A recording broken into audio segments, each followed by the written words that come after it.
Hello friends, welcome back to my channel.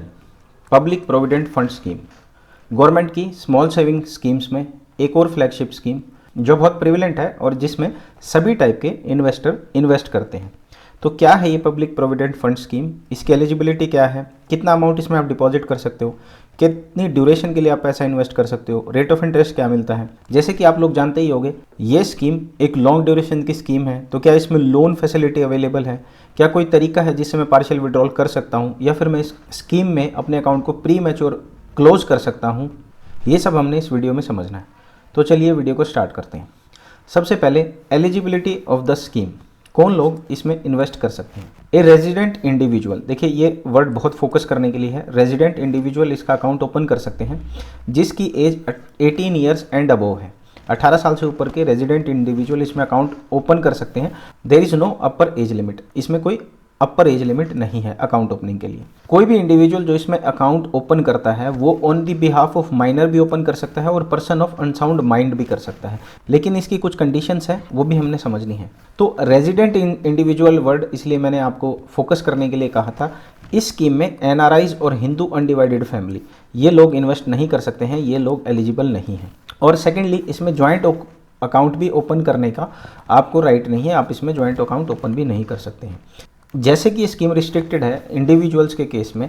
In case क्या होता है कि कोई मान लीजिए इंडिविजुअल है और वो अभी रेजिडेंट इंडिविजुअल है और लेटर ऑन वो इंडिया से बाहर चला जाता है और नॉन रेजिडेंट इंडिविजुअल बन जाता है, तब इस स्कीम में क्या होगा। सेकेंड सिनेरियो है वो इंडिया से बाहर तो चला जाता है लेकिन वहाँ की सिटीजनशिप ऑप्ट कर लेता है, तो उस केस में क्या सिनेरियो होगा। देखिए दोनों केसेस में क्या सिनेरियो है। अगर वो नॉन रेजिडेंट इंडिविजुअल बन जाता है इन फ्यूचर, तो वो अकाउंट को कंटिन्यू कर सकता है, लेकिन उसकी एक फैसिलिटी चली जाएगी। जैसे ही मैच्योरिटी आएगी अकाउंट की, वो अकाउंट को एक तो एक्सटेंड नहीं कर पाएगा, मतलब 5 ईयर्स का इसमें एक्सटेंशन होता है। इस स्कीम में आप 5 ईयर का एक्सटेंशन ऑप्ट कर सकते हैं, वो एक्सटेंशन आपका खत्म हो जाएगा और जो पैसा आपको मिलेगा वो नॉन रिपेट्रिएशन बेसिस पे मिलेगा, यानी इस पैसे को आप इंडिया से बाहर नहीं भेज पाएंगे, इंडिया से बाहर रेमिट नहीं कर पाएंगे। ये दो रिस्ट्रिक्शन आप पे लग जाएंगे।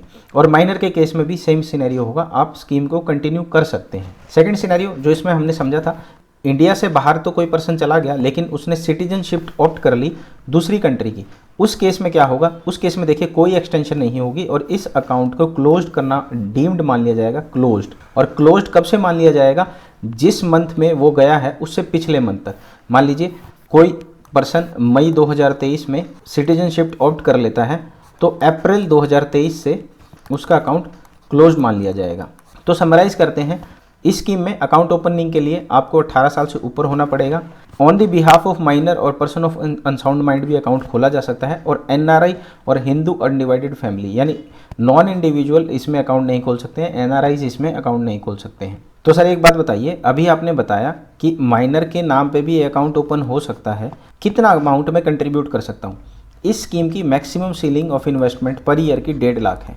अगर आप माइनर के नाम पे भी अकाउंट खोलते हैं और अपने नाम पे भी आपने अकाउंट ओपन किया हुआ है, तो भी आप इस 1.5 लाख की सीलिंग को एक्सीड नहीं कर सकते हैं। तो मैक्सिमम अमाउंट ऑफ डिपॉजिट जो आपको अलाउड है वो 1.5 लाख ही है इस स्कीम के केस में। तो सर आप बताइए अब ये स्कीम कितने अमाउंट से हमें ओपन करनी पड़ेगी। देखिए एक तो स्कीम में इनिशियल मिनिमम डिपॉजिट है। इनिशियल मिनिमम डिपॉजिट 500 रुपये का है, मतलब आप बैंक जाते हैं अकाउंट ओपनिंग के लिए, आपने अकाउंट खुलवाया तो आपको मिनिमम 500 रुपये से अकाउंट खुलवाना पड़ेगा, फर्स्ट कंडीशन। सेकेंड कंडीशन क्या है, हर साल आपको 500 रुपये डिपॉजिट करने हैं। यानी जैसे अपनी स्कीम ये 15 साल की है तो ये 15 साल तक आपने हर महीने 1500 रुपये डिपॉजिट करने हैं और मैक्सिमम आप इसमें 1.5 लाख रुपये इन्वेस्ट कर सकते हैं। लमसम कैटेगरी में या तो एक बार दे दीजिए या फिर उसको नंबर ऑफ इंस्टॉलमेंट में दे दिए, 50 का मल्टीपल होना चाहिए। लेकिन क्या बेटर रहता है कि मंथली इंस्टॉलमेंट बेटर रहती है या लमसम बेटर रहता है, ये जब हम आरओआई की कैलकुलेशन अभी आगे समझेंगे तब हम समझेंगे कि क्या बेटर सिनेरियो रहता है। ये हमने ऊपर देख ही लिया है कि मैक्सिमम अमाउंट 1.5 लाख है। अगर आप माइनर के अकाउंट में भी ओपन करवाते हैं, माइनर के नेम में अकाउंट ओपन करवाते हैं, तो आप 1.5 लाख से ऊपर नहीं जा सकते। तो सर अब ये बताइए इस स्कीम में हमारे को कितने समय तक पैसा रखना पड़ेगा। देखिए किसी भी स्कीम की ड्यूरेशन बहुत मैटर करती है। इस स्कीम के केस में जो ड्यूरेशन है वो लॉन्गर ड्यूरेशन है। ये स्कीम उन लोगों के लिए बेटर है जो लोग लंबे समय तक इसमें पैसा रखना चाहते हैं। ड्यूरेशन से पहले मैं आपको एक बात समझा देता हूँ जो बहुत मोस्ट इंपॉर्टेंट है। एक होता है हमारा ईयर और एक होता है फाइनेंशियल ईयर। ईयर हमारा चलता है मान लीजिए 1 जनवरी से 31 दिसंबर तक एक ईयर चलता है हमारा, और फाइनेंशियल ईयर जो चलता है वो हमारा 1 अप्रैल कोई भी साल और वो एंड होता है 31 मार्च। इस चीज़ की रिक्वायरमेंट आपको इस स्कीम में बहुत ज़्यादा पड़ने वाली है, इसलिए इसकी क्लैरिटी होना ज़रूरी है। इस स्कीम की ड्यूरेशन है 15 साल। 15 साल, लेकिन 15 साल कब से? From the end of financial year in which account was open, मतलब आप 2023 में इस अकाउंट को ओपन करते हैं, मई 2023 में। अब मई 2023 के बाद आपका फाइनेंशियल ईयर 2023 एंड होता है 31 मार्च 2024।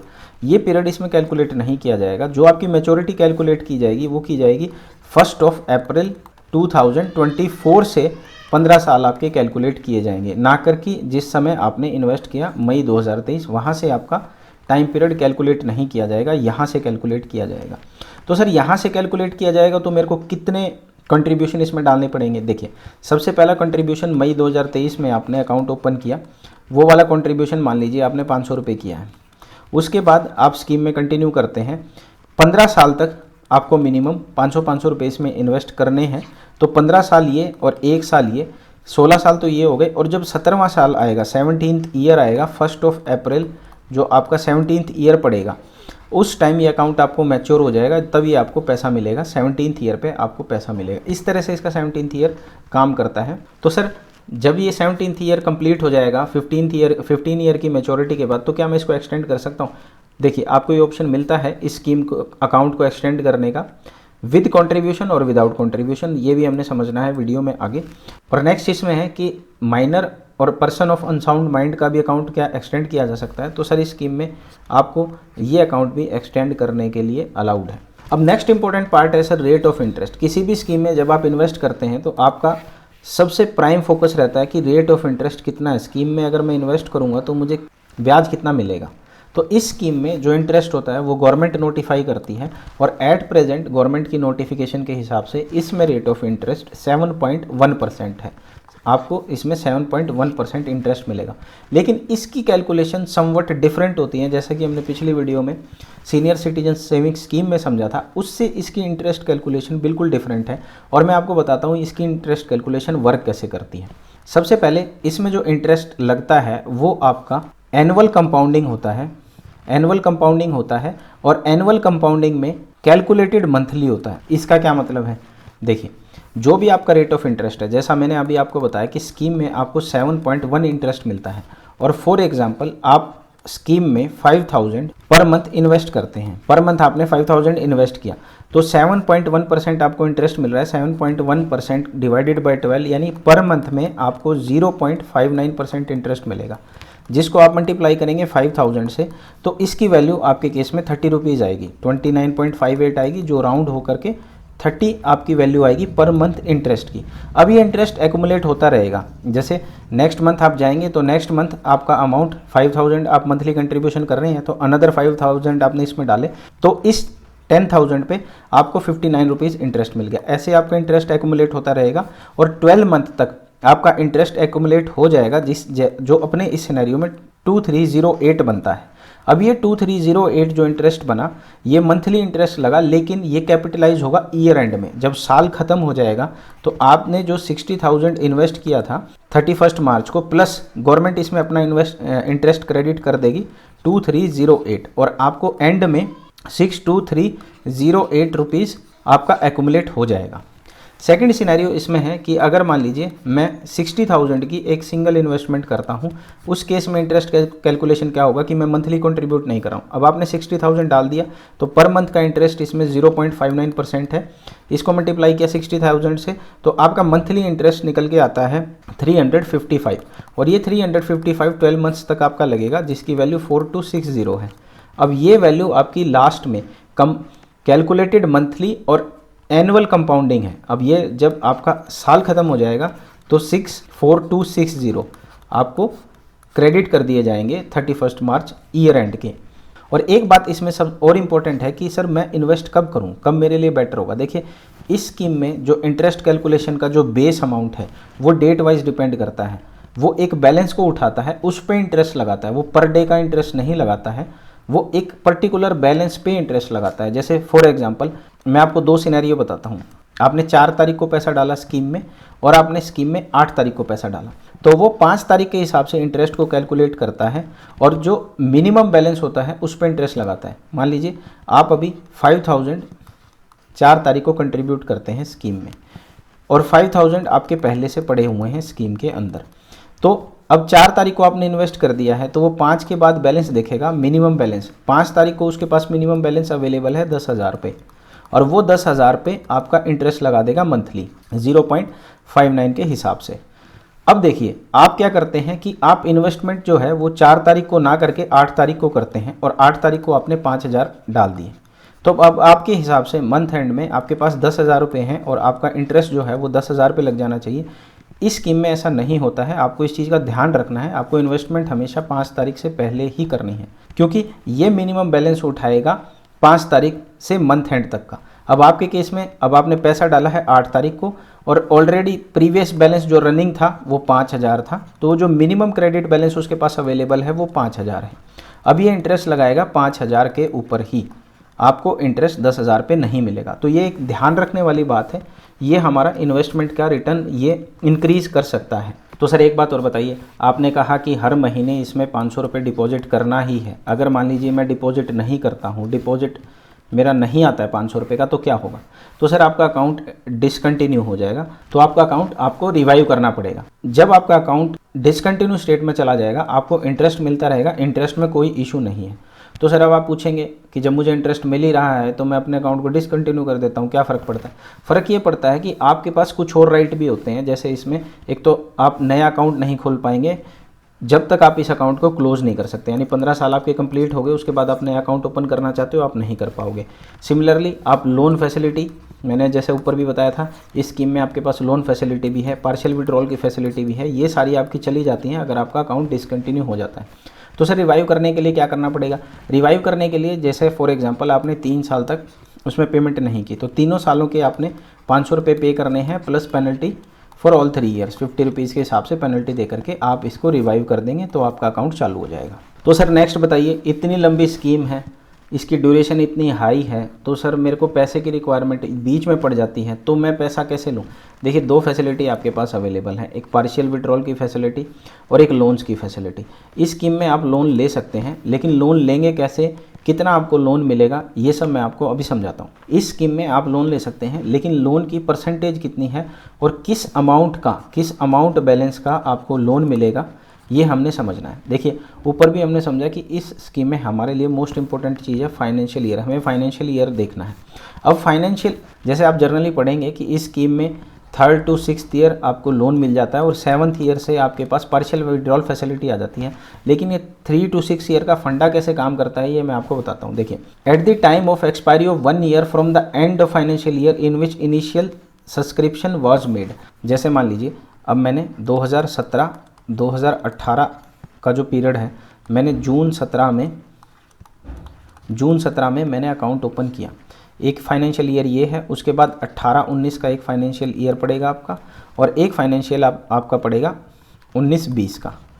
अब इसमें क्या सिनेरियो है, जून 2017 में आपने इन्वेस्टमेंट की, तो इस फाइनेंशियल ईयर के एंड होने के बाद जो कि होगा 31 मार्च 2018 और नेक्स्ट फाइनेंशियल ईयर की शुरुआत होगी 1 अप्रैल 2018 में, इसके एक्सपायरी ऑफ 1 ईयर, यानी इस पूरा साल तो आप लोन ले ही नहीं सकते, इसके एक्सपायरी के 1 साल बाद आप लोन ले सकते हैं, यानी कि आप अप्रैल 2019 से लोन ले सकते हैं। तो सर लोन अमाउंट मिलेगा कितना? Not exceeding 25% of the amount that stood to his credit at the end of 2nd financial year immediately preceding the year in which loan is applied for. Sir ये क्या मतलब कहना चाहते हो आप? देखिए जब आपने लोन अप्लाई किया, अभी का सिनेरियो ले लेते हैं, मान लीजिए आपने अप्रैल में लोन अप्लाई किया, अप्रैल 2019 में आप लोन लेने गए। अब इसका इमीडिएटली प्रीसीडिंग ईयर नंबर 1 कौन सा पड़ेगा? इमीडिएटली प्रीसीडिंग ईयर 1 इसका पड़ेगा 31 मार्च 2019 और उससे पिछला ईयर कौन सा पड़ेगा आपका? 31 मार्च 2018, यानी 2 साल पीछे आपको जाना है। जिस साल आपने लोन अप्लाई किया है उससे 2 फाइनेंशियल ईयर पीछे जाइए, मार्च 2018 में जाइए और मार्च 2018 का जो बैलेंस आपके पास अवेलेबल है 31 मार्च 2018 का जो बैलेंस अवेलेबल है उसका 25% आप इसमें लोन ले सकते हैं। फॉर एग्जांपल अगर इसकी वैल्यू 1 लाख थी तो आप इस 1 लाख का 25% यानी कि 25,000 ही लोन इसमें ले सकते हैं। ठीक है सर, लोन तो ले लिया, लोन कितनी बार ले सकता हूँ मैं और मुझे रीपे कितने टाइम में करने पड़ेगा? लोन स्कीम में आप एक ही बार ले सकते हैं, ओनली वन लोन। अगर एक फाइनेंशियल ईयर में आपको एक ही लोन लेने का राइट है। सेकंड, आपको इसका जो लोन रीपे करना है वो 36 मंथ में करना है। सर 36 मंथ कहाँ से काउंट होंगे? जिस साल आपने लोन लिया, आपने मई 2023 में लोन लिया, उस मंथ को छोड़ करके नेक्स्ट मंथ आएगा जून 2023। अब जून 2023 से 36 मंथ के अंदर अंदर आपने ये लोन रीपे करना है। और लोन रीपे कैसे करना है? प्रिंसिपल की आपने इंस्टॉलमेंट देनी है और जो आपका जो इंटरेस्ट लगेगा वो आपको 2 इंस्टॉलमेंट में पे करना है। तो सर इस लोन पे ब्याज कितना देना होगा? देखिए इस लोन पे ब्याज आपको 1% देना पड़ेगा। 1% देना पड़ेगा उस अमाउंट से जिस अमाउंट पे आपने पीपीएफ में इन्वेस्ट किया हुआ है। फॉर एग्जांपल आपने 7.1 पे इन्वेस्ट किया हुआ है तो आपको 1% ऊपर 8.1% पे इंटरेस्ट मिलेगा इफेक्टिवली। इफेक्टिवली का मेरा क्या मतलब है कि इस स्कीम में क्या होता है, जैसे आप लोन ले लेते हैं तो वो 7.1% आपका क्रेडिट होना बंद हो जाता है और 1% आप ऊपर देते हैं तो इफेक्टिवली आप 8.1% इस पे पे करते हैं। सर मान लीजिए मैं इस प्रिंसिपल को जो मुझे टाइम लाइन दी गई है उसमें पे नहीं करता तो क्या होगा? तो सर आपको 6% इंटरेस्ट देना पड़ेगा। 7% आपका चला गया और 6% यहाँ से हो गया। एक तरह से आपको 13.1% से के हिसाब से पैसा रिटर्न करना पड़ेगा इफेक्टिवली। तो यही एडवाइस करेंगे हम कि आप स्कीम में डिसकंटिन्यू ना करें, अपना लोन टाइमली पे करें। तो सर कोई पार्शियल विड्रॉल फैसिलिटी भी है? लोन लेना तो बहुत ही डिफ़िकल्ट है, बहुत कम अमाउंट मिल रहा है, तो मुझे लोन की मेरे को पैसा चाहिए, लोन नहीं चाहिए, कोई और तरीका है पीपीएफ स्कीम से पैसे निकालने का? तो पार्शियल विड्रॉल फैसिलिटी भी अवेलेबल है। लेकिन पार्शियल विड्रॉल फैसिलिटी काम कैसे करती है ये बता देता हूँ। Expiry of 5 year eight the end of financial year, वही सब बातें शुरू हो गई हैं, एग्जाम्पल के तहत समझते हैं। बस इसमें इतना बता देता हूँ कि आपको 50% मिलेगा, लेकिन 50% किसका मिलेगा वो देखने वाली बात है। जैसे मान के चलिए 1 फरवरी 2020 में खड़े हैं हम, ठीक है, 2020 में खड़े हैं और इस ईयर का जो फाइनेंशियल एंड होगा वो होगा 31 मार्च 2020। अब ये एक्सपायरी ऑफ 5 ईयर के बाद आप ये लोन ले पाएंगे। जैसे आपके इस केस में आपने 1 फेब को लोन खोला था, 1 फरवरी 2020 में लोन खोला, ये फाइनेंशियल ईयर एंड होता है 31 मार्च 2020। इससे 5 साल यानी 31 मार्च 2025 जब आपका आ जाएगा उससे ये 5 ईयर कंप्लीट करेगा और नेक्स्ट ईयर फाइनेंशियल ईयर यानी 1 अप्रैल 2025 से आप ये विड्रॉल फैसिलिटी अवेल कर सकते हैं। तो सर लोन कितना मिलेगा? लोन मिलेगा 50% ऑफ द अमाउंट जो आपका पिछले इमीडिएट फाइनेंशियल ईयर में स्टैंड कर रहा था वो, या 50% fourth financial year previous fourth financial year में जो स्टैंड कर रहा था वो, उसका मिनिमम जो होगा, उसका लोअर वाला जो अमाउंट होगा वो मिलेगा। सर इसका क्या मतलब है?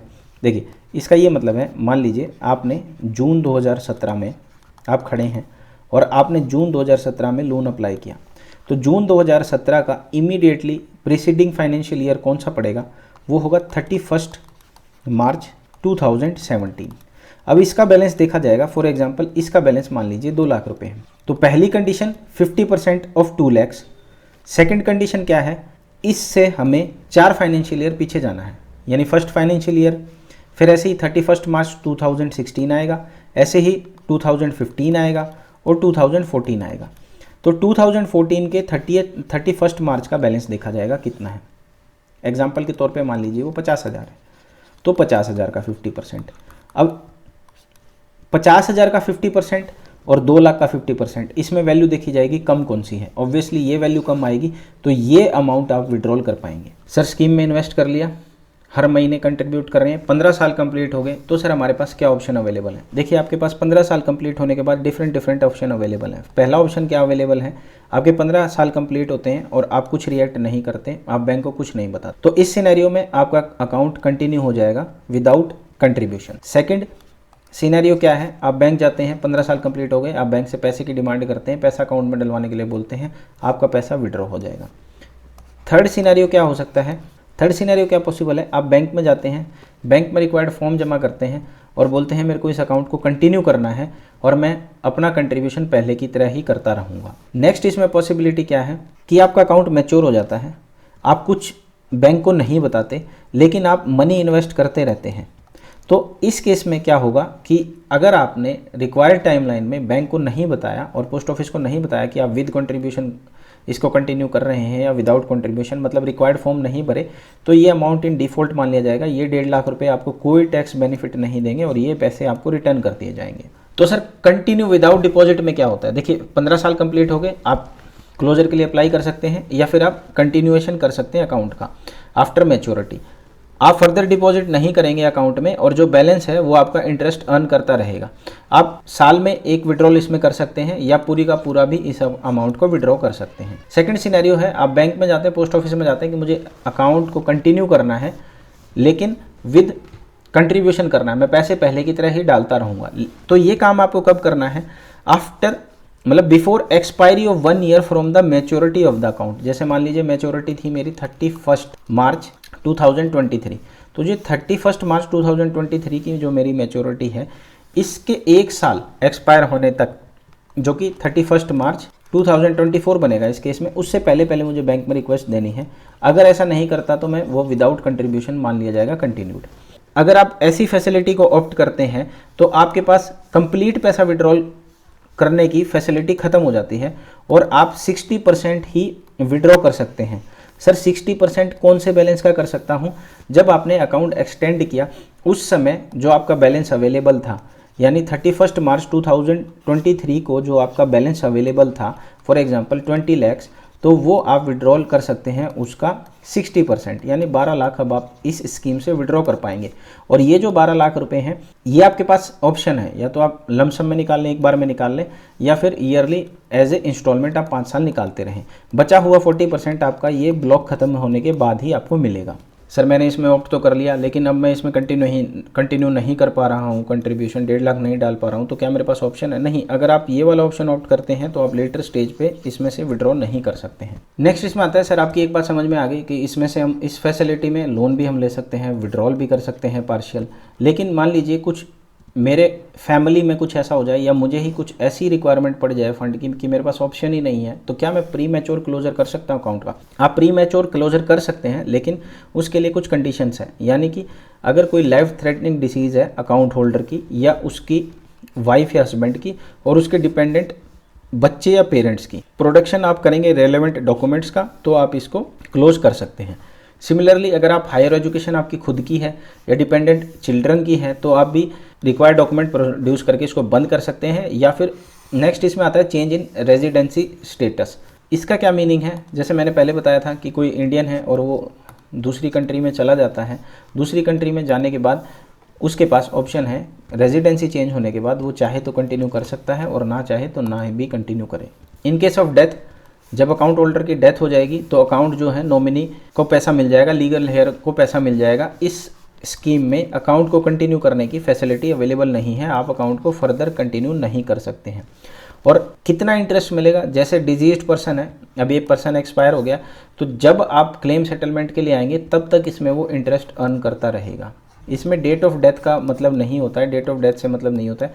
जैसे हमने सीनियर सिटीजन सेविंग स्कीम में देखा था, इसमें इंटरेस्ट जो मिलेगा आपको जब आप क्लेम सेटलमेंट के लिए आएंगे तब तक मिलेगा, लेकिन पिछले महीने तक, मई में आप आते हैं तो आपको अप्रैल तक का इंटरेस्ट मिल जाएगा। सर ये सारे बेनिफिट तो समझ आते हैं, सर और कोई बेनिफिट है इस स्कीम का? सर सबसे बड़ा जो बेनिफिट है इस स्कीम का, जो मुझे भी लगता है और मेरे हिसाब से सबसे रेलेवेंट है, वो है कि ये इस अकाउंट का पैसा अटैच नहीं हो सकता है किसी भी ऑर्डर या डिक्री के तहत, यानी कोर्ट इस पैसे को जो आप पीपीएफ अकाउंट में रखते हैं उसको अटैच नहीं कर सकता।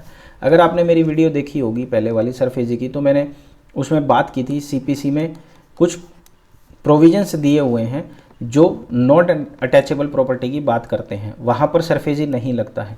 तो ये वही एक प्रोविज़न है कि पीपीएफ का पैसा इवन सरफेजी में भी अटैचेबल नहीं है और किसी कोर्ट की ऑर्डर या डिक्री में भी अटैचेबल नहीं है। तो ये आपको बहुत अच्छी इम्यूनिटी प्रोवाइड करती है। इन केस आप कल को इंसॉल्वेंट हो जाए या कोई भी इशू हो जाए तो आपके पास जो ये पैसा होगा, एटलीस्ट आपका ये पैसा सेफ होगा। मेरे हिसाब से इस स्कीम की जो सबसे मोस्ट इंपॉर्टेंट चीज़ है मुझे यही लगती है। सर नॉमिनेट कर सकते हैं इस अकाउंट में किसी को? सर नॉमिनेशन इसमें डिपॉजिटर कर सकता है, जॉइंट अकाउंट तो इसमें होता ही नहीं है। तो आप एक या तो एक किसी पर्टिकुलर पर्सन को या मोर देन वन इंडिविजुअल, लेकिन ज़्यादा चार इंडिविजुअल आप इसमें नॉमिनेट कर सकते हैं before the maturity of the account. और नॉमिनी कभी भी कैंसिल हो सकता है। अगर आप किसी माइनर को नॉमिनी अपॉइंट करते हैं तो आपको किसी इंडिविजुअल को अपॉइंट करना पड़ेगा उस पेमेंट को रिसीव करने के लिए in case of death of depositor. Sir इस अकाउंट में क्या मेरे पास ऑप्शन है इस अकाउंट को ट्रांसफ़र करने का? देखिए ब्रांच टू ब्रांच इसमें पोर्टेबिलिटी है और इवन बैंक टू बैंक भी पोर्टेबिलिटी है। आप एक ब्रांच से दूसरी ब्रांच में और एक बैंक से दूसरे बैंक में भी इस अकाउंट को ट्रांसफ़र कर सकते हैं। सर सारी बात आपकी समझ में आ गई, सारी बातों की क्लैरिटी होगी। सर टैक्स बेनिफिट क्या है? देखिए ये स्कीम ट्रिपल स्कीम में आती है, एग्जम्प्टेड कैटेगरी बोलते हैं इसको। और यही इस स्कीम की सेकंड यूएसपी है कि तीनों चीज़ें इसमें एग्जम्प्टेड है। यानी जब आपने पहले 1.5 लाख रुपए इन्वेस्ट किया तो ये पैसा भी आपका एटीसी में डिडक्टिबल है। मतलब मान लीजिए आपकी 5 लाख इनकम है और 5 लाख इनकम में से आपने 1.5 लाख रुपए पीपीएफ में कंट्रीब्यूट कर दिया।